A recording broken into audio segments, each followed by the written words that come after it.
ਗੁਰੂ ਕੀ ਪਿਆਰੀ ਸਾਧ ਸੰਗਤ ਜੀ, ਧੀਆਂ ਦੇ ਮਾਪੇ ਕਿਸੇ ਮਹਿਕ ਵਿਹੂਣੇ ਮਾਲੀ ਵਰਗੇ ਹੁੰਦੇ ਹਨ।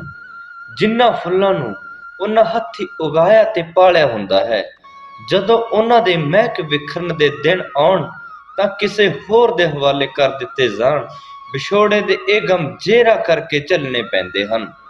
ਜਿਸ ਲਾਡਾਂ ਪਾਲੀ ਧੀ ਨੂੰ ਦਿਲ ਵਿਹੜੇ ਸੱਧਰਾਂ ਦੇ ਰੰਗਲੇ ਪੀੜੇ ਪਲਕਾਂ ਦੇ ਛਾਵੇਂ ਸਦਾ ਰੱਖਿਆ ਹੋਵੇ, ਉਸ ਦਾ ਵਿਛੋੜਾ ਸਹਾਰਨਾ ਕੋਈ ਸੌਖੀ ਗੱਲ ਨਹੀਂ ਹੈ।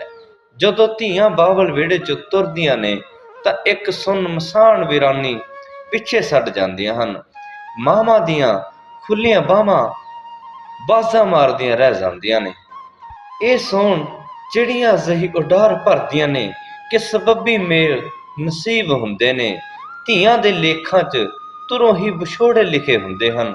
ਸ਼ਾਇਦ ਇਸੇ ਕਰਕੇ ਹੀ ਧੀਆਂ ਪੁੱਤਾਂ ਨਾਲ ਜ਼ਿਆਦਾ ਮੋਹ ਲੈਂਦੀਆਂ ਨੇ, ਕਿਉਂਕਿ ਪਰਦੇਸੀ ਮੋਹ ਜ਼ਿਆਦਾ ਹੀ ਕਰਦਾ ਹੈ। ਆਪਣਿਆਂ ਦੇ ਵਿਛੋੜੇ ਦਾ ਦਰਦ ਹਰ ਵੇਲੇ ਇੱਕ ਚੀਸ ਬਣ ਕੇ ਹੱਡਾਂ ਵਿੱਚ ਸਮਾਇਆ ਰਹਿੰਦਾ ਹੈ। ਪਰਦੇਸੀ ਕੋਈ ਵੀ ਹੋਵੇ, ਤਨਹਾਈ ਨਹੀਂ ਝੱਲ ਸਕਦਾ। ਇਕੱਲਤਾ 'ਚ ਦਿਲਾਂ ਦੀ ਭੀੜ ਦੂਣੀ ਹੋ ਉੱਠਦੀ ਹੈ। ਵਿਛੋੜਿਆਂ ਦੇ ਭੱਠ 'ਚ ਜਲਦਿਆਂ ਪੁੱਜਦਿਆਂ ਪਿਆਰ ਪੀਠਾ ਹੋ ਜਾਂਦਾ ਹੈ ਤੇ ਦਿਲਾਂ ਦੀ ਡੋਰ ਅਟੁੱਟ ਹੋ ਜਾਂਦੀ ਹੈ। ਇਹ ਸਭ ਧੀਆਂ ਦੇ ਮਾਪਿਆਂ ਨੂੰ ਝੱਲਣਾ ਪੈਂਦਾ ਹੈ। ਧੀਆਂ ਦੀਆਂ ਮਾਵਾਂ ਕਦੀ ਮੁੱਖਾਂ ਓਲੇ, ਕਦੀ ਬਰੂਹਾਂ ਓਲੇ, ਕਦੀ ਧੂਏ ਪੱਜ ਲੁਕ ਲੁਕ ਰੋਂਦੀਆਂ ਨੇ। ਉਸ ਅਕਾਲ ਪੁਰਖ ਦੀ ਰਜ਼ਾ ਨਾਲ ਅਜਿਹੀ ਰੀਤ ਚੱਲ ਆ ਰਹੀ ਹੈ। ਇਹਨਾਂ ਚਿੱਟੀਆਂ ਕੂੰਜਾਂ ਦੇ ਆਲ੍ਹਣੇ ਰੱਬ ਨੇ ਖੋਰੇ ਕਿੱਥੇ ਲੱਭੇ ਹੁੰਦੇ ਹਨ। ਮਾਂ ਨੂੰ ਵਰਾਉਂਦੀ ਧੀ ਆਖਦੀ ਹੈ, ਸਾੜਦੀ ਮਾਏ ਭੋਲੀਏ ਨੀ ਮੇਰੇ ਗੁੱਡੀਆਂ ਪਟੋਲੇ। ਭਾਬੀ ਮੈਨੂੰ ਮਾਫ਼ ਕਰੀ, ਕਦੀ ਬੋਲ ਕਬੋਲ ਜੇ ਬੋਲੇ। ਨਾ ਲੁਕ ਲੁਕ ਰੋਮੀ ਅੰਮੀਏ ਨੀ, ਸਾਡਾ ਕੋਈ ਨਾ ਜ਼ੋਰ ਧਿਆਣਾ ਨੀ। ਕੂੰਜਾਂ ਕਿਹੜੇ ਦੇਸ਼ ਦੀਆਂ, ਕਿਹੜੇ ਦੇਸ਼ ਟਿਕਾਣਾ ਨੀ। ਪਿਤਾ ਮਹਿਤਾ ਕਲਿਆਣ ਬੇਦੀ ਦੀ ਲਾਡੋ ਪੁੱਤਰੀ ਬੀਬੀ ਨਾਨਕੀ, ਜੋ ਸੁੰਦਰਤਾ ਦੀ ਅਦੁੱਤੀ ਤਸਵੀਰ ਸੀ ਤੇ ਪਵਿੱਤਰ ਗੁਣਾਂ ਦੀ ਖਾਣ ਸੀ। ਰਾਜੇ ਰਾਏ ਬੁਲਾਰ ਨੇ ਵੀ ਆਪਣੀ ਧੀ ਬਣਾਈ ਹੋਈ ਸੀ। ਧੀ ਮੁਟਿਆਰ ਹੋਈ ਤਾਂ ਮਾਪਿਆਂ ਨੂੰ ਉਹਦੇ ਲਈ ਵਰ ਦਾ ਫਿਕਰ ਪਿਆ। ਮਹਿਤਾ ਕਲਿਆਣ ਤੇ ਰਾਏ ਬੁਲਾਰ ਨੇ ਸੁਲਤਾਨਪੁਰ ਦੇ ਖੱਤਰੀ ਘਰਾਣੇ ਦੇ ਪੁੱਤਰ ਜ਼ੈ ਰਾਮ ਨਾਲ ਆਪਣੀ ਲਾਡਲੀ ਧੀ ਦਾ ਰਿਸ਼ਤਾ ਕਰ ਦਿੱਤਾ। ਵਰ ਕੰਨਿਆ ਦਾ ਮੇਲ ਵੇਖ ਕੇ ਅੰਬਰਾਂ ਦੇ ਤਾਰੇ ਵੀ ਅਸ ਅਸ ਕਰ ਉੱਠੇ। ਪੰਡਤ ਤੋਂ ਸਾਹਾ ਸਿਧਾਇਆ ਗਿਆ ਤੇ ਵਿਆਹ ਪੱਕਾ ਕਰ ਦਿੱਤਾ ਗਿਆ। ਜੈ ਰਾਮ ਜੀ ਬਰਾਤ ਲੈ ਤਲਵੰਡੀ ਟੁਕੇ। ਹਾਥੀ ਘੋੜਿਆਂ ਤੇ ਆਈ ਬਰਾਤ ਬਹੁਤ ਹੀ ਜ਼ਿਆਦਾ ਸ਼ੋਭਾ ਪਾ ਰਹੀ ਸੀ। ਜੈ ਰਾਮ ਦੇ ਪਿਤਾ ਨੇ ਖੁੱਲੇ ਦਿਲ ਨਾਲ ਧਨ ਦੀ ਵਰਖਾ ਕੀਤੀ। ਕਈ ਤਰ੍ਹਾਂ ਦੇ ਬਾਜੇ ਵੱਜੇ, ਨਗਾਰੇ ਵੱਜੇ, ਰੰਗ ਤਮਾਸ਼ੇ ਹੋਏ ਜੋ ਹਰ ਇੱਕ ਨੂੰ ਲੁਭਾਉਣ ਵਾਲੇ ਸਨ। ਤੇ ਫਿਰ ਆਗਿਆ ਪਾ ਕੇ ਬਰਾਤ ਨੇ ਟਿਕਾਣਾ ਕੀਤਾ ਤੇ ਵੇਲਾ ਹੋਇਆ ਤਾਂ ਸੂਝਵਾਨ ਬ੍ਰਾਹਮਣ ਬੁਲਾ ਕੇ ਸਾਰੀ ਰਸਮ ਅਦਾ ਕੀਤੀ ਗਈ। ਵਧਾਈ ਦਾ ਵੇਲਾ ਆਇਆ, ਵਿਛੋੜਿਆਂ ਦੇ ਤੀਰ ਕਲੇਜੇ 'ਚ ਧਸ ਗਏ। ਬੀਬੀ ਨਾਨਕੀ ਦਾ ਦਿਲ ਬੇਬਸ ਕੂੰਜ ਵਾਂਗੂ ਫੜਾ ਰਿਹਾ ਸੀ। ਇੱਕ ਸੋਗ, ਇੱਕ ਗਮਗੀਨ ਹਵਾ ਬਾਬਲ ਦੇ ਵਿਹੜੇ ਨੂੰ ਸੁੰਨਾ ਕਰ ਗਈ। ਕੁਝ ਦਿਨ ਬਾਅਦ ਮਹਿਤਾ ਕਲਿਆਣ ਨੇ ਨਾਨਕ ਨੂੰ ਸੁਲਤਾਨਪੁਰ ਜਾਣ ਲਈ ਕਿਹਾ ਕਿ ਪੁੱਤਰ ਸੁਲਤਾਨਪੁਰ ਜਾਓ ਤੇ ਆਪਣੀ ਭੈਣ ਨਾਨਕੀ ਨੂੰ ਲੈ ਆਵੋ। ਤਾਂ ਨਾਨਕ ਤੇ ਬਾਲਾ ਦੋਵੇਂ ਆਪਣੀ ਤਿਆਰੀ ਕਰਕੇ ਮਾਤਾ ਪਿਤਾ ਦੀ ਆਗਿਆ ਲੈ ਕੇ ਸੁਲਤਾਨਪੁਰ ਤੁਰ ਪਏ। ਨਗਰ ਜੰਗਲਾਂ ਨੂੰ ਲੰਘ ਕੇ ਦੋਵੇਂ ਪਾਦੀ ਸੁਲਤਾਨਪੁਰ ਆ ਪਹੁੰਚੇ। ਜਿਵੇਂ ਸਾਰੀਆਂ ਖੁਸ਼ੀਆਂ ਦਾ ਵਾਸਾ ਇੱਥੇ ਹੀ ਕਰ ਲਿਆ ਹੋਵੇ। ਇਸਤਰੀਆਂ ਪੁਰਸ਼ ਬੱਚੇ ਜਵਾਨ ਨੱਚ ਰਹੇ ਸਨ। ਰੰਗ ਦੀ ਪਿਚਕਾਰੀ ਭਰ ਕੇ ਇੱਕ ਦੂਜੇ ਤੇ ਸੁੱਟਦੇ ਪਏ ਸਨ। ਗੁਰੂ ਜੀ ਬੇਬੇ ਨਾਨਕੀ ਦੇ ਘਰ ਪਹੁੰਚੇ। ਬੜੇ ਆਦਰ ਸਤਿਕਾਰ ਨਾਲ ਉਹਨਾਂ ਨੂੰ ਮਿਲੇ ਤੇ ਰਾਜ਼ੀ ਖੁਸ਼ੀ ਪੁੱਛ ਕੇ ਬੈਠ ਗਏ। ਫਿਰ ਇੱਕ ਦਿਨ ਰਹਿ ਕੇ ਮੁੜ ਜਾਣ ਦੀ ਬੇਨਤੀ ਕੀਤੀ ਤਾਂ ਜੈ ਰਾਮ ਜੀ ਕਹਿਣ ਲੱਗੇ, ਨਾਨਕ ਮੇਰੇ ਪਾਸ ਕੁਝ ਦੇਰ ਰੁਕ ਜਾਵੋ। ਹੇ ਨਾਨਕ, ਤੁਹਾਡਾ ਸਰੂਪ ਹੀ ਅਨੁਪਮ ਹੈ, ਤੁਹਾਨੂੰ ਵਿਛੋੜਨ ਨੂੰ ਮਨ ਨਹੀਂ ਮੰਨਦਾ। ਤਦ ਗੁਰੂ ਜੀ ਨੇ ਕਿਹਾ, ਸਾਡੇ ਪਿਤਾ ਜੀ ਨੇ ਸਾਨੂੰ ਭੈਣ ਨੂੰ ਲੈਣ ਵਾਸਤੇ ਭੇਜਿਆ ਹੈ। ਤੁਸੀਂ ਅਗਰ ਮੁਨਾਸਿਬ ਸਮਝੋ ਤਾਂ ਸਾਡੇ ਨਾਲ ਹੀ ਇਹਨਾਂ ਨੂੰ ਭੇਜ ਦਿਓ, ਬਾਕੀ ਤੁਹਾਡੀ ਮਰਜ਼ੀ ਹੈ, ਜਿਵੇਂ ਚਾਹੋ ਕਰ ਲੈਣਾ। ਤਦ ਜੈ ਰਾਮ ਜੀ ਨੇ ਬੜੀ ਖੁਸ਼ੀ ਨਾਲ ਤਿੰਨਾਂ ਨੂੰ ਵਿਦਾ ਕੀਤਾ। ਤਿੰਨੇ ਜਾਣੇ ਤਲਵੰਡੀ ਪੁੱਜ ਗਏ। ਮਾਂ ਧੀ ਨੂੰ ਗਲ ਬੱਕੜੀ ਪਾ ਕੇ ਮਿਲੀ, ਜਿਵੇਂ ਕੋਈ ਚਿਰਾਂ ਤੋਂ ਵਿਛੜੇ ਅਚਾਨਕ ਮਿਲਿਆ ਹੋਵੇ। ਰੱਬ ਨੇ ਸੰਜੋਗੀ ਮੇਲ ਕਰਾਏ ਹੋਣ। ਤਾਂ ਖਬਰਸਾਰ ਪੁੱਛੀ ਤੇ ਰਾਏ ਬੁਲਾਰ ਬੀਬੀ ਨਾਨਕੀ ਨੂੰ ਮਿਲ ਕੇ ਬਹੁਤ ਖੁਸ਼ ਹੋਏ। ਨਾਨਕ ਦੇ ਮੂੰਹ ਤੇ ਹੁਣ ਦਾੜੀ ਦੀ ਕਲਕ ਆਉਣ ਲੱਗ ਪਈ। ਗੋਰੇ ਗੋਰੇ ਗੁਲਾਬੀ ਮੁਖੜੇ ਤੇ ਕਾਲੀ ਸ਼ਾਹੀ ਦਾੜੀ ਦਾ ਇੰਜ ਪ੍ਰਤੀਤ ਹੋ ਰਹੀ ਸੀ, ਜਿਵੇਂ ਪੁੰਨਿਆਂ ਦੇ ਚੰਨ ਉਦਾਲੇ ਕੋਈ ਕਾਲੀ ਘੇਰ ਪਾ ਗਿਆ ਹੋਵੇ। ਗੁਰੂ ਜੀ ਦੀਆਂ ਲੰਬੀਆਂ ਬਾਹਾਂ, ਉੱਚੇ ਸੁੰਦਰ ਮੋਢੇ ਤੇ ਸੋਹਣਾ ਸਰੀਰ ਡੀਲ ਡੋਲ ਹੋ ਗਿਆ ਸੀ। ਅੱਖਾਂ ਜਿਵੇਂ ਦਇਆ ਦਾ ਸਾਗਰ ਹੋਣ, ਮਨੋ ਸਭ ਦਾ ਚਿੱਤ ਲਾਉਣ ਵਾਲੇ ਸਨ। ਰਾਗ ਦਵੇਸ਼ ਤੋਂ ਦੂਰ ਰਹਿਣ ਵਾਲੀ ਗੁਰੂ ਦੀ ਬਿਰਤੀ ਹੈ, ਜਿਨ੍ਹਾਂ ਨੂੰ ਹਰਖ ਸੋਗ ਨਹੀਂ ਛੋ ਸਕਦਾ, ਜਿਵੇਂ ਕੰਬਲ ਨੂੰ ਪਾਣੀ ਨਹੀਂ ਸੋ ਸਕਦਾ। ਗੁਰੂ ਜੀ ਆਪਣੇ ਰੰਗ ਵਿੱਚ ਰੰਗੇ ਰਹਿੰਦੇ ਸਨ। ਇੱਕ ਦਿਨ ਜੈ ਰਾਮ ਬੀਬੀ ਨਾਨਕੀ ਨੂੰ ਲੈਣ ਵਾਸਤੇ ਆ ਗਏ। ਜੈ ਰਾਮ ਜੀ ਦੀ ਸਹੁਰੇ ਘਰ ਆਉਣ ਦੀ ਖਬਰ ਜਦੋਂ ਰਾਏ ਬੁਲਾਰ ਨੂੰ ਹੋਈ ਤਾਂ ਉਹਨਾਂ ਨੇ ਜੈ ਰਾਮ ਨੂੰ ਆਪਣੇ ਘਰ ਬੁਲਾਇਆ। ਬੜੇ ਪ੍ਰੇਮ ਨਾਲ ਉਸ ਨੂੰ ਮਿਲੇ ਤੇ ਆਖਿਆ, ਹੇ ਪੁੱਤਰ ਨਾਨਕ, ਤੁਸੀਂ ਕਲਾਵਾਨ ਹੀ ਜਾਣੋ। ਕਾਲੂ ਤੇ ਉਸ ਨੂੰ ਸਮਝ ਨਹੀਂ ਸਕਿਆ। ਕਾਲੂ ਦਾ ਸੁਭਾਅ ਦੁਨੀਆਦਾਰੀ ਵਾਲਾ ਹੈ, ਇਸੇ ਕਰਕੇ ਘਰ ਵਿੱਚ ਕਲੇਸ਼ ਰਹਿੰਦਾ ਹੈ। ਮੇਰੀ ਗੱਲ ਨੂੰ ਮੰਨ, ਤੂੰ ਨਾਨਕ ਦੇ ਵੱਡੇ ਥਾਂ ਹੈ, ਉਸ ਨੂੰ ਆਪਣੇ ਪਾਸ ਹੀ ਰੱਖ ਲੈ। ਕੋਈ ਕੰਮ ਧੰਦਾ ਕਰੇ ਤਾਂ ਕਾਲੂ ਦੇ ਮਨ ਨੂੰ ਵੀ ਚੈਨ ਆ ਜਾਵੇਗਾ ਤੇ ਤੂੰ ਨਾਨਕ ਨਾਲ ਉਸ ਦੇ ਅਨੁਸਾਰ ਹੀ ਵਰਤਾਵ ਕਰੀ। ਜੇ ਤੂੰ ਇਸ ਜਨਮ ਨੂੰ ਸੁਖਾਰਤ ਕਰਨਾ ਚਾਹੁੰਦਾ ਹੈ ਤਾਂ ਮੇਰੀ ਗੱਲ ਤੂੰ ਲੜ ਬੰਨ ਲਵੀਂ। ਇੱਕ ਤਾਂ ਰਿਸ਼ਤੇਦਾਰ ਸੰਬੰਧੀ ਹੈ ਤੇ ਦੂਜਾ ਮੇਰਾ ਕਹਿਣਾ ਹੈ, ਤੈਨੂੰ ਤੀਜਾ ਤੇਰਾ ਭਲਾ ਹੈ। ਇਸ ਵਿੱਚ ਜੋ ਤੇਰਾ ਉਹਨਾਂ ਨਾਲ ਮੇਲ ਹੋਣਾ ਹੈ, ਇਹ ਕੋਈ ਤੇਰੇ ਪੂਰਵ ਵਾਲੇ ਚੰਗੇ ਕਰਮਾਂ ਦਾ ਫਲ ਹੈ। ਤਾਂ ਜੈ ਰਾਮ ਜੀ ਨੇ ਬੜੇ ਪਿਆਰ ਨਾਲ ਰਾਏ ਬੁਲਾਰ ਨੂੰ ਆਖਿਆ, ਜਿੰਨੀ ਤੁਸੀਂ ਉਹਨਾਂ ਦੀ ਸਿਫਤ ਕਰਦੇ ਹੋ, ਜੇ ਨਾਨਕ ਮੇਰੇ ਘਰ ਆ ਜਾਣ ਤਾਂ ਮੇਰਾ ਘਰ ਪਵਿੱਤਰ ਹੋ ਜਾਵੇ। ਨਾਨਕ ਦੀ ਆਗਿਆ ਜਿਵੇਂ ਤੁਸੀਂ ਕਹਿੰਦੇ ਹੋ ਮੈਂ ਮਨ ਵਿੱਚ ਧਾਰਾਂਗਾ। ਜੈ ਰਾਮ ਜੀ ਰਾਏ ਤੋਂ ਆਗਿਆ ਲੈ ਕੇ ਨਾਨਕੀ ਜੀ ਡੋਲੇ 'ਚ ਬੈਠ ਗਏ ਤੇ ਸੁਲਤਾਨਪੁਰ ਵੱਲ ਨੂੰ ਜਾ ਰਹੇ ਸਨ ਤੇ ਨਾਨਕ ਵੀ ਹੌਲੇ ਹੌਲੇ ਆਪਣੇ ਦਾਸਾਂ ਦੇ ਘਰ ਵੱਲ ਨੂੰ ਜਾ ਰਹੇ ਸਨ। ਜੈ ਰਾਮ ਤੇ ਨਾਨਕੀ ਮਨ ਹੀ ਮਨ ਵਿੱਚ ਨਾਨਕ ਦੀ ਉਸਤਤ ਵੀ ਕਰ ਰਹੇ ਸਨ। ਜਿਸ ਤਰ੍ਹਾਂ ਰਾਜਾ ਜਨਕ ਗ੍ਰਹਿਸਤ ਵਿੱਚ ਰਹਿ ਕੇ ਵੀ ਉਦਾਸ ਰਹਿੰਦੇ ਸਨ, ਨਾਨਕ ਵੀ ਘਰ ਵਿੱਚ ਨਿਰਲੇਪ ਹੀ ਰਹਿੰਦੇ ਸਨ। ਜਿਸ ਤਰ੍ਹਾਂ ਸੁਭਾਅ 'ਚ ਅਗਨ ਛੁਪੀ ਰਹਿੰਦੀ ਹੈ, ਇਸ ਤਰ੍ਹਾਂ ਗੁਰੂ ਜੀ ਆਪਣੇ ਆਪ ਨੂੰ ਪ੍ਰਗਟ ਨਹੀਂ ਸਨ ਕਰਦੇ। ਗੁਰੂ ਜੀ ਦੇ ਮਨ ਨੂੰ ਜਾਣਨਾ ਸਮੁੰਦਰ ਦੀ ਗਹਿਰਾਈ ਨੂੰ ਨਾਪਣ ਤੇ ਤਾਰਿਆਂ ਨੂੰ ਗਿਣਨ ਦੇ ਸਮਾਨ ਹੈ। ਉਹਨਾਂ ਦਾ ਕੋਈ ਪਾਰਾਵਾਰ ਨਹੀਂ। ਇੱਕ ਦਿਨ ਇੱਕ ਤਲਵੰਡੀ ਦਾ ਸੰਤ ਗੁਰੂ ਜੀ ਕੋਲ ਚੱਲ ਕੇ ਆਇਆ। ਸੰਤ ਰੀਤ ਅਨੁਸਾਰ ਅਤੀਤ ਜਗ੍ਹਾ ਨਗਰ ਤੋਂ ਬਾਹਰ ਆ ਕੇ ਚੰਗੀ ਤਰ੍ਹਾਂ ਆਸਣ ਵਿਛਾ ਕੇ ਬੈਠ ਗਏ। ਸਹਿ ਸੁਬਹ ਗੁਰੂ ਜੀ ਵੀ ਘੁੰਮਦੇ ਫਿਰਦੇ ਉਧਰ ਆ ਗਏ। ਉਸ ਫਕੀਰ ਨੇ ਗੁਰੂ ਜੀ ਨੂੰ ਪੁੱਛਿਆ ਕਿ ਤੁਹਾਡਾ ਕੀ ਨਾਂ ਹੈ? ਤਾਂ ਗੁਰੂ ਜੀ ਨੇ ਕਿਹਾ, ਇਸ ਦਾ ਸਰੀਰ ਨਾਂ ਨਾਨਕ ਹੈ, ਖੱਤਰੀ ਜਾਤ ਹੈ, ਬੇਦੀ ਕੁਲ ਹੈ। ਇਹ ਗੱਲ ਸੁਣ ਕੇ ਸੰਤ ਨੇ ਕਿਹਾ, ਤੁਸੀਂ ਨਿਰੰਕਾਰੀ ਹੋ। ਇਸ ਦਾ ਕੀ ਪ੍ਰਣਾਮ ਹੈ ਕਿ ਤੁਹਾਡੇ ਤੇ ਨਿਰੰਕਾਰ ਵਿੱਚ ਕੋਈ ਭੇਦ ਨਹੀਂ। ਗੁਰੂ ਜੀ ਨੇ ਆਪਣੀ ਇੱਕ ਛਾਪ ਤੇ ਲੋਟਾ ਉਸ ਸੰਤ ਨੂੰ ਦੇ ਦਿੱਤੇ। ਇਸ ਤਰ੍ਹਾਂ ਸੰਤ ਬੜਾ ਪਰੇਸ਼ਾਨ ਹੋਇਆ ਤੇ ਗੁਰੂ ਜੀ ਨੂੰ ਆਖਣ ਲੱਗਾ, ਤੁਸੀਂ ਗੁਪਤ ਭੇਸ ਨੂੰ ਧਾਰਨ ਕੀਤਾ ਹੋਇਆ ਹੈ, ਪਰਮਾਤਮਾ ਦੀ ਗਤੀ ਨੂੰ ਤੁਸੀਂ ਜਾਣਿਆ ਹੈ। ਇਸ ਤਰ੍ਹਾਂ ਆਖ ਕੇ ਸੰਤ ਚਲੇ ਗਏ। ਫਿਰ ਇੱਕ ਦਿਨ ਗੁਰੂ ਜੀ ਨੇ ਜੈ ਰਾਮ ਜੀ ਨੂੰ ਆਖਿਆ, ਭਾਈ ਜੀ, ਇਸ ਸੰਸਾਰ 'ਚ ਵਿਹਲਾ ਬੰਦਾ ਵੀ ਠੀਕ ਨਹੀਂ ਲੱਗਦਾ। ਤਦ ਭੈਣ ਜੀ ਆਖਣ ਲੱਗੇ, ਵੀਰ ਜੀ, ਤੁਸੀਂ ਸਭ ਨੂੰ ਗਿਆਨ ਦਿੰਦੇ ਹੋ, ਸਾਨੂੰ ਉਪਦੇਸ਼ ਕਰਦੇ ਹੋ, ਇਹ ਵੀ ਤੁਹਾਡਾ ਕੰਮ ਹੈ। ਤੁਸੀਂ ਜਿਵੇਂ ਤੁਹਾਡਾ ਦਿਲ ਕਰਦਾ ਹੈ ਸਾਧੂਆਂ ਸੰਤਾਂ 'ਚ ਬੈਠ ਕੇ ਗਿਆਨ ਚਰਚਾ ਕਰਿਆ ਕਰੋ।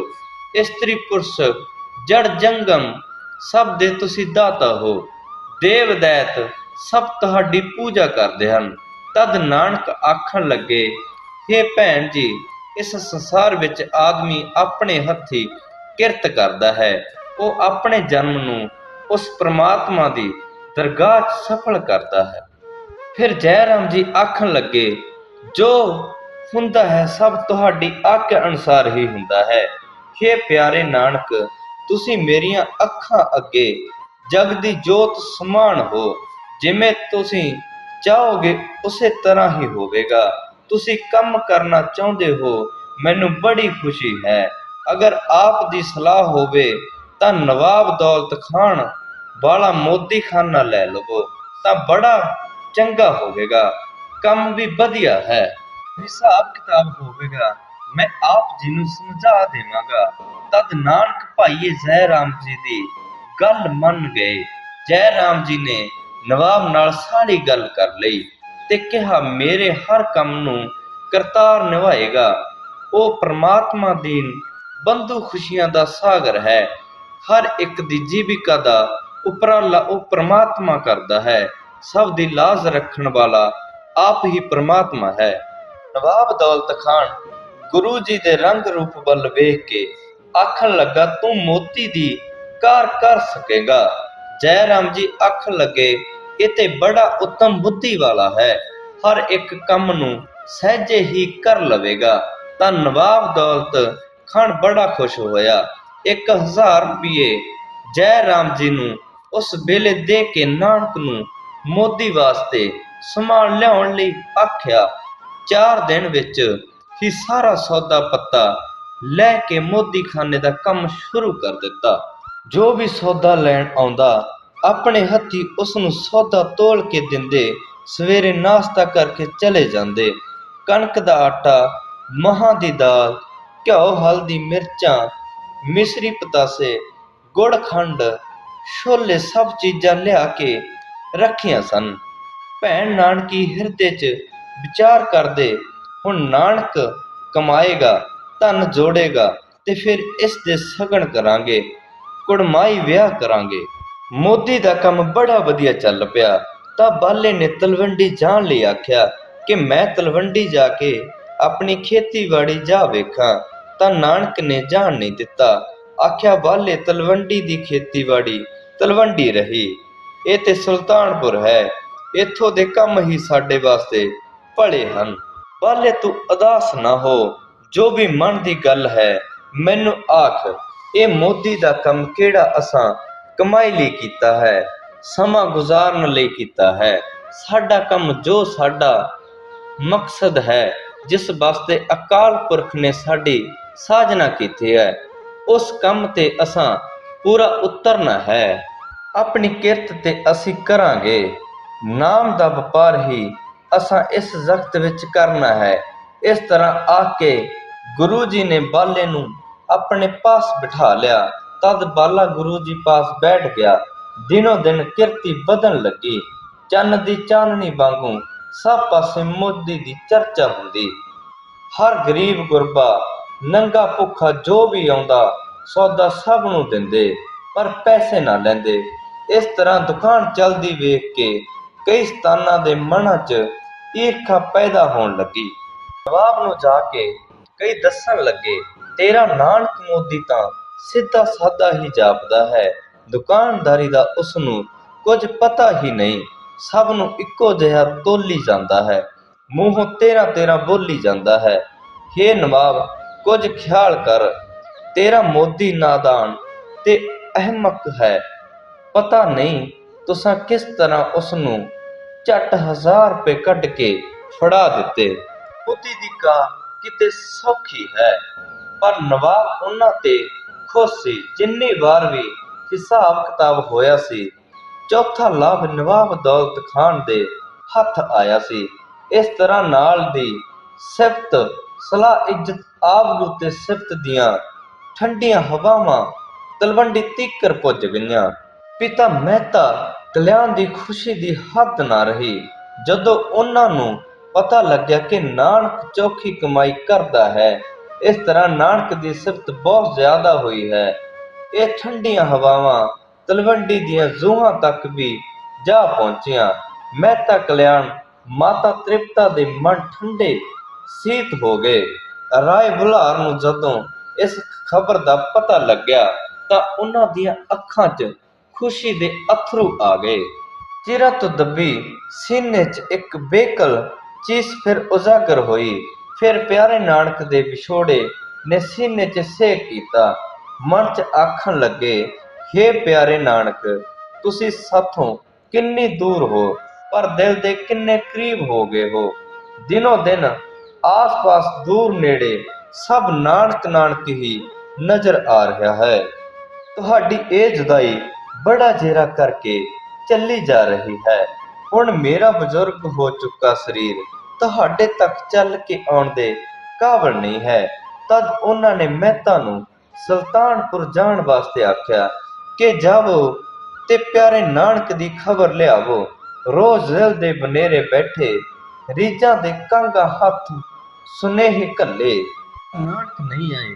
ਉਹਨਾਂ ਨੂੰ ਆਖਣਾ ਕਿਤੇ ਸਾਡੀ ਗਰੀਬਾਂ ਦੀ ਝੋਕ ਵੱਲ ਵੀ ਫੇਰਾ ਪਾ ਜਾਇਆ ਕਰਨ ਤੇ ਕਾਲੂ ਤੂੰ ਨਾਨਕ ਨਾਲ ਧਨ ਪਿੱਛੇ ਬੋਲ ਕਬੋਲ ਨਾ ਹੋਈ, ਕਿਉਂਕਿ ਤੇਰਾ ਸੁਭਾਅ ਬੜਾ ਕੁਰੱਖਤ ਹੈ। ਇਸ ਕਰਕੇ ਤੂੰ ਖਾਮੋਸ਼ ਹੀ ਰਹੀ। ਪ੍ਰੇਮ ਨਾਲ ਨਾਨਕ ਦੇ ਸਿਰ ਤੇ ਹੱਥ ਫੇਰੀ, ਫਿਰ ਪ੍ਰੇਮ ਨਾਲ ਕਲਾਵੇ 'ਚ ਲੈ ਕੇ ਪਿਆਰ ਕਰੀ ਤੇ ਮੇਰੇ ਵੱਲੋਂ ਉਹ ਦੀਨ ਦੁਨੀ ਦੇ ਸ਼ਾਹ ਦੇ ਚਰਨਾਂ ਤੇ ਮੱਥਾ ਟੇਕੀ ਤੇ ਮੇਰੇ ਦਿਲ ਦੀ ਵੇਦਨਾ ਉਸ ਨੂੰ ਕਹੀ।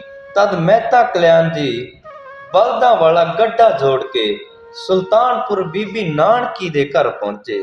ਤਦ ਗੁਰੂ ਜੀ ਘਰ ਹੀ ਸਨ।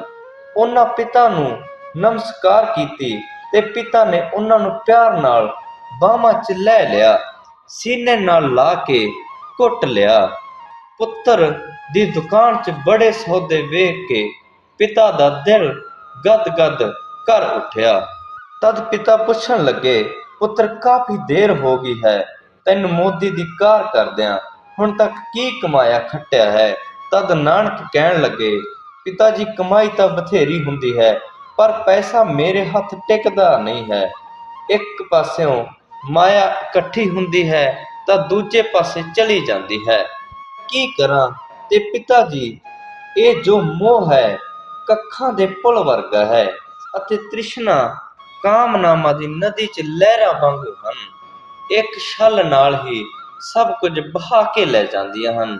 ਇਹ ਬਚਨ ਸੁਣ ਕੇ ਪਿਤਾ ਜੀ ਬੜੇ ਦੁਖੀ ਹੋਏ।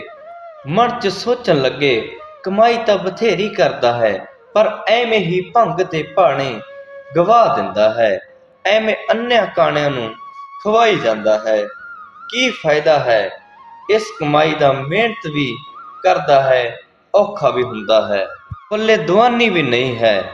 ਕਾਲੂ ਬੜੀਆਂ ਹਦਾਇਤਾਂ ਕਰਨ ਲੱਗੇ ਕਿ ਪੁੱਤਰ ਇਸ ਢੰਗ ਨਾਲ ਮਾਇਆ ਜੋੜਦੀ ਹੈ। ਫਿਰ ਆਖਣ ਲੱਗੇ, ਪੁੱਤਰ ਤੂੰ ਜਦੋਂ ਦਾ ਜੰਮਿਆ ਹੈ ਤੇ ਕੋਈ ਚੰਗਾ ਕੰਮ ਨਹੀਂ ਕੀਤਾ, ਤੂੰ ਕਦੀ ਕੌੜੀ ਦੀ ਕਮਾਈ ਵੀ ਨਹੀਂ ਕੀਤੀ। ਤੇ ਫਿਰ ਪਿਤਾ ਜੀ ਬਾਲੇ ਨੂੰ ਘੁਰਨ ਲੱਗੇ, ਤੂੰ ਤੇ ਸਮਝਣ ਵਾਲਾ ਹੈ, ਹਰਦਮ ਨਾਨਕ ਦੇ ਕੋਲ ਇੰਨਾ ਵੀ ਖਿਆਲ ਨਹੀਂ ਰੱਖ ਸਕਦਾ। ਤੈਨੂੰ ਨਾਨਕ ਦੀ ਮੱਤ ਦਾ ਸਾਰਾ ਪਤਾ ਹੈ। ਪਰ ਨਾਨਕ ਕੁਝ ਵੀ ਨਹੀਂ ਬੋਲੇ। ਫਿਰ ਕਾਲੂ ਕਹਿਣ ਲੱਗੇ, ਮੈਂ ਤੇ ਕੁਝ ਤੇਰੀ ਕਮਾਈ ਲੈਣ ਵਾਸਤੇ ਆਇਆ ਸੀ। ਫਿਰ ਨਾਨਕੀ ਵਾਸਤੇ ਜੋ ਕੁਝ ਪਿਤਾ ਲੈ ਕੇ ਆਏ ਸਨ ਉਸ ਨੂੰ ਦੇ ਦਿੱਤਾ। ਫਿਰ ਜੈ ਰਾਮ ਤੇ ਨਾਨਕੀ ਨੂੰ ਪਿਤਾ ਆਖਣ ਲੱਗੇ, ਤੁਹਾਡੇ ਭਰੋਸੇ ਪੁੱਤਰ ਨੂੰ ਇੱਥੇ ਛੱਡਿਆ ਹੈ, ਤੁਸੀਂ ਇਸ ਦਾ ਕੋਈ ਖਿਆਲ ਨਹੀਂ ਕਰਦੇ। ਤੁਸੀਂ ਕੁਝ ਵੇਖਦੇ ਨਹੀਂ, ਇਸ ਨੂੰ ਰੋਕਦੇ ਨਹੀਂ। ਤੁਹਾਡੇ ਸਾਹਮਣੇ ਧਨ ਗਵਾਈ ਜਾ ਰਿਹਾ ਹੈ। ਤਦ ਬੀਬੀ ਨਾਨਕੀ ਜੀ ਆਖਣ ਲੱਗੇ, ਪਿਤਾ ਜੀ ਵੀਰ ਨੂੰ ਕੀ ਰੋਕੀਏ, ਕੋਈ ਬੁਰਾ ਕੰਮ ਤਾਂ ਇਹ ਕਰਦਾ ਨਹੀਂ, ਜੋ ਕਰਦਾ ਹੈ ਠੀਕ ਕਰਦਾ ਹੈ। ਫਿਰ ਮਹਿਤਾ ਵਾਲੇ ਨੂੰ ਗੁੱਸੇ ਹੋਣ ਲੱਗੇ ਕਿ ਤੂੰ ਨਾਨਕ ਨੂੰ ਨਹੀਂ ਰੋਕਦਾ। ਤਦ ਬਾਲੇ ਨੇ ਕਿਹਾ, ਹੇ ਪਿਤਾ ਜੀ ਮੇਰੇ ਉੱਤੇ ਸ਼ੱਕ ਨਾ ਕਰੋ, ਮੈਨੂੰ ਕਿਸੇ ਵੀ ਚੀਜ਼ ਦਾ ਕੋਈ ਲਾਲਚ ਨਹੀਂ ਹੈ। ਤੇਰਾ ਪੁੱਤਰ ਅਕਾਲ ਪੁਰਖ ਦਾ ਰੂਪ ਧਾਰ ਕੇ ਇਸ ਦੁਨੀਆ ਵਿੱਚ ਆਇਆ ਹੈ। ਉਸ ਦੇ ਦਰਸ਼ਨ ਹੀ ਸਾਡੇ ਲਈ ਦੁਰਲੱਭ ਨੇ। ਉਸ ਦੀ ਪ੍ਰੀਤ ਮੇਰੇ ਰੋਮ ਰੋਮ 'ਚ ਸਮਾ ਗਈ ਹੈ। ਮੈਂ ਆਪਣੇ ਜੀਵਨ ਦੇ ਉਪਕਾਰ ਲਈ ਉਸ ਦੇ ਪਾਸ ਰਹਿੰਦਾ ਹਾਂ। ਮੇਰਾ ਕੋਈ ਉਸ ਤੇ ਜ਼ੋਰ ਨਹੀਂ। ਨਾਲੇ ਮੈਂ ਰੋਕਾਂ ਵੀ ਉਸ ਨੂੰ ਤਾਂ ਜੇ ਉਹ ਕੋਈ ਫਜ਼ੂਲ ਕੰਮ ਕਰਦਾ ਹੋਵੇ, ਧਨ ਵਿਅਰਥ ਗਵਾਉਂਦਾ ਹੋਵੇ। ਉਹ ਤੇ ਪੁੰਨ ਦਾਨ ਹੀ ਕਰਦਾ ਹੈ। ਕਿਸੇ ਨੂੰ ਦਾਨ ਪੁੰਨ ਤੋਂ ਰੋਕਣਾ ਤੇ ਕੋਈ ਚੰਗੀ ਗੱਲ ਨਹੀਂ। ਮਹਿਤਾ ਕਲਿਆਣ ਜੀ ਤਲਵੰਡੀ ਚਲੇ ਗਏ ਤੇ ਫਿਰ ਭਾਈਏ ਜੈ ਰਾਮ ਨੇ ਨਾਨਕ ਨੂੰ ਆਖਿਆ, ਚਲੋ ਨਵਾਬ ਨਾਲ ਹਿਸਾਬ ਕਿਤਾਬ ਕਰ ਆਈਏ। 3.5 ਮਹੀਨੇ ਹੋ ਗਏ ਹਨ, ਕੋਈ ਹਿਸਾਬ ਕਿਤਾਬ ਨਹੀਂ ਆਇਆ। ਇਸ ਤਰ੍ਹਾਂ ਜਦੋਂ ਲੇਖਾ ਕੀਤਾ ਗਿਆ ਤਾਂ ਗੁਰੂ ਜੀ ਦੇ 135 ਰੁਪਏ ਵੱਧ ਗਏ ਤੇ ਫਿਰ ਨਾਨਕ ਆਖਣ ਲੱਗੇ, ਭਾਈਆ ਜੀ ਹੁਣ ਮੈਂ ਇੱਥੇ ਨਹੀਂ ਰਹਿਣਾ, ਮੈਂ ਮੋਤੀ ਦਾ ਕੰਮ ਵੀ ਨਹੀਂ ਕਰਨਾ। ਤਦ ਜੈ ਰਾਮ ਜੀ ਤੇ ਬੀਬੀ ਨਾਨਕੀ ਜੀ ਆਖਣ ਲੱਗੇ, ਇਹ ਪ੍ਰਮਾਤਮਾ ਰੂਪ ਨਾਨਕ ਸਾਨੂੰ ਛੱਡ ਕੇ ਨਾ ਜਾਵੋ। ਇਸ ਤਰ੍ਹਾਂ ਜਦੋਂ ਉਹਨਾਂ ਬੜੀਆਂ ਅਰਜ਼ੋਈਆਂ ਕੀਤੀਆਂ ਤਦ ਬਾਲੇ ਨੇ ਆਖਿਆ, ਗੁਰੂ ਜੀ ਤੁਸੀਂ ਰੁਕ ਜਾਵੋ, ਇਸ ਤਰ੍ਹਾਂ ਵੀ ਦਿਲ ਤੋੜ ਕੇ ਜਾਣਾ ਚੰਗਾ ਨਹੀਂ ਹੈ।